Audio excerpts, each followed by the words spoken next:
College is for idiots.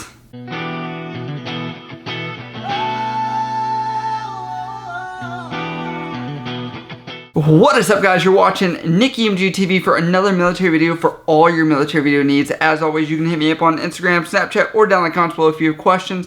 And as always, we have a live stream 7 p.m. California time. Come hang out. I answer your questions directly. It's always a good time. So I get this question all the time. How did I get my degree while I was in the military? I'm still in the military, but how did I achieve that goal while I was in? So I'm going to give a little bit of real life pessimistic view. So I guess sit through this because the fact that I'm just going to be straight up honest.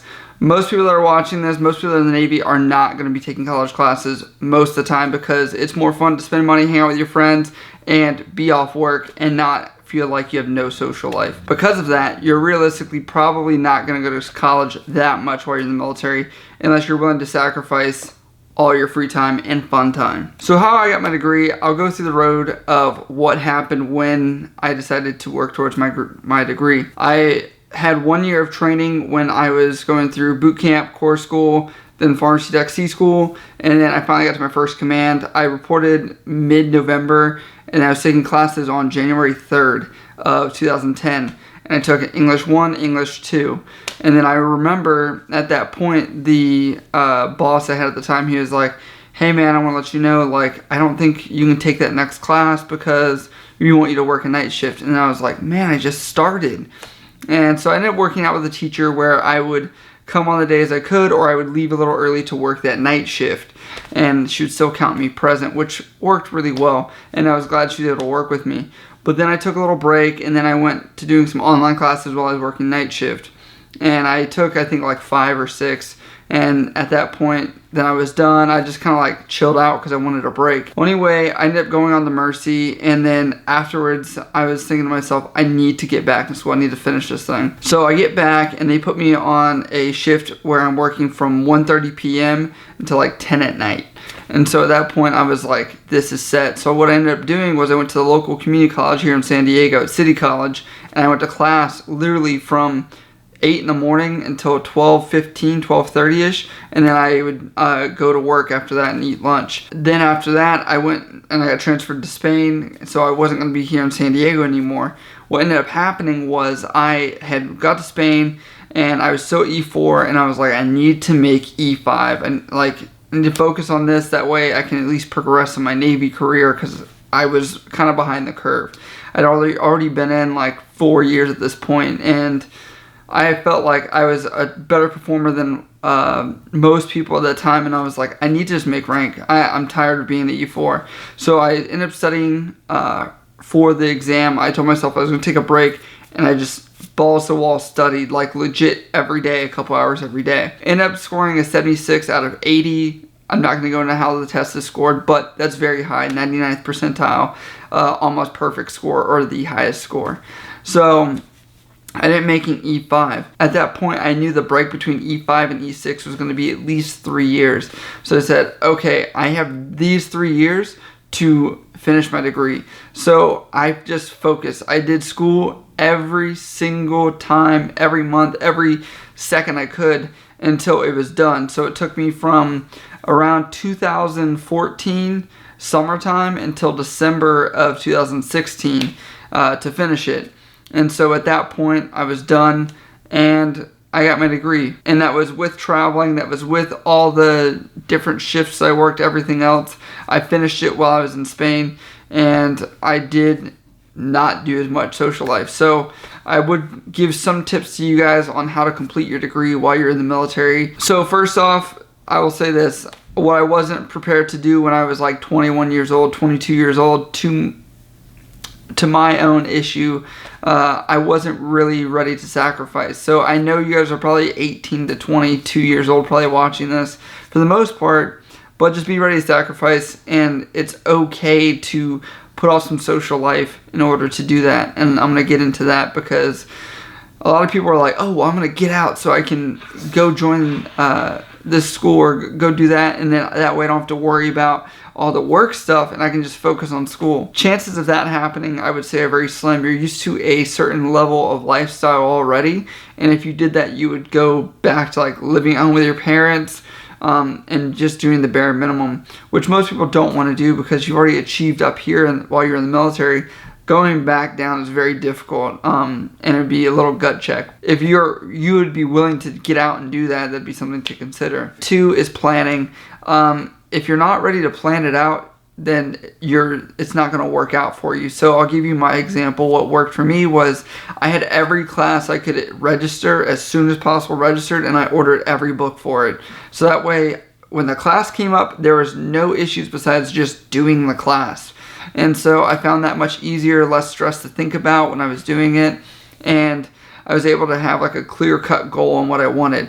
Especially being overseas, I didn't want to have to pay to send a book back that I didn't want to use because I wanted to drop a class, even though there were times that I wanted to. Now, going into dropping classes, I always suggest not dropping classes if at all possible. Like, avoid this habit if at all, because when it reflects on your transcripts, you can take a couple W's, and I'd say 2, maybe 3, and then you'd be still okay understanding that life happens, right?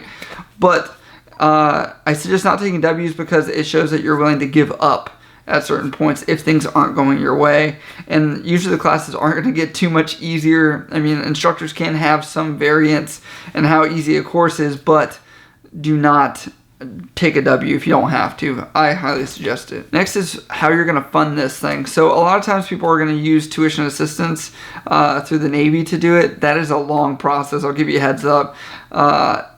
Not too long process, but it's just a pain. Like, I'll be honest with you, it's just a pain.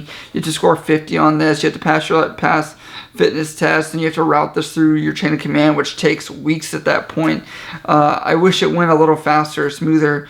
And the issue I had was, like, the community college here, you had a week to pay for it. The Navy doesn't approve stuff within a week for your tuition assistance. So I ended up just paying out of pocket for the community college. If you are going to go to the community college near your base, I would do that. And that way you can use tax cuts and stuff like that to pay for that, along with the books. And if you want to use tuition assistance on some other type of schooling, you can do that as well. I actually ended up dipping into my post 9/11 GI Bill, and that was because I just wanted it done. Like, I realized that I was battling with time. So at this point, I was already in like 5.5 years, and if I only did the bare minimum of tuition assistance, I would have dragged out to like 10 years to finish my degree. And because I wanted it done faster, I wanted the opportunity to go commission sooner in my career, because I could see myself making rank higher and my retirement would be better. I know people are saying, oh, get out and just use your housing allowance and that would be awesome.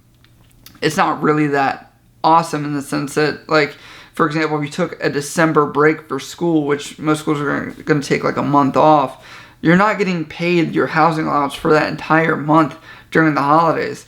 And when you're on the post 9/11 GI Bill, you're typically still going to have some kind of other income other than what you currently have. Like I said before, you have a certain level of living which you're going to want to obtain even when you get out, because it is nice being paid on the 1st and 15th and having all your meals and your roof over your head when you're in the military, but when you get out, those are also things you have to consider. The other thing, I made a video about this, about not going to certain colleges, but it's also getting degrees and stuff that you don't really care about or you don't see going to be beneficial to what you want to do.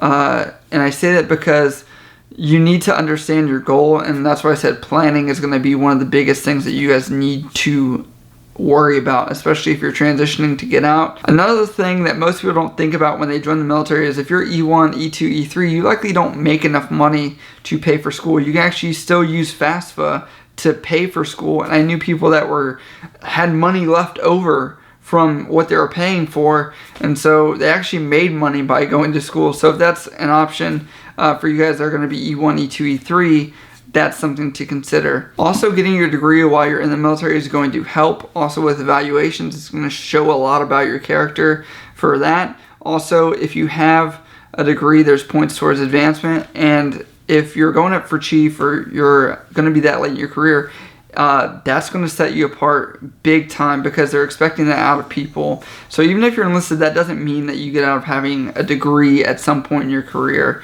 whether you're going to go officer or if you're going to be higher enlisted. I also want to add this to this video because I kind of get tired of hearing this of people that are in the Navy trying to get their degree, and what they worry about with getting a degree is usually the associate's degree. And I don't know this whole thing around the associate's degree. For some reason in the military, it's like, yeah, I'm getting my associates. And I'm like, that really doesn't have a true like weight bearing outside the military. The only reason why it holds weight in the military is because you get 2 points for advancement, and it could help your evaluations.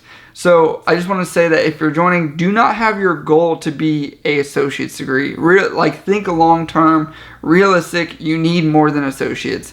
And yes, your military training will help with a ton of electives, and you'll probably just be taking the core classes, but just make sure your goal and your planning is beyond an associate's degree, because I've heard time and time again of somebody wanting to get their associate's degree, and I ask them for what, and it's literally just for the military aspect, where you have to worry about where is that helping you in your long-term goal if some of the classes you're taking aren't actually going to be towards your bachelor's degree. These are just some things I did and how I got my degree. I started 2010, took me till 2016 to like finally finish it up. That's with deployment and PCSing and moving, working odd shifts and all that. So realistically, I say plan on taking a good amount of time, just because you're going to need to learn your job at first. You're going to do all your training commands. You could deploy. So getting your degree is going to take a while, but patience is key, and I keep stressing that to you guys. Patience, patience, patience, patience. It's going to keep helping you guys out if you can be patient for this entire process, because I'm telling you, the military is a patience game. As always, guys, if you guys like this video, like, subscribe, do all that. If you guys have questions, hit me up on Snapchat, Instagram, or down in the comments below. As always, I love you guys. I'll see you next time.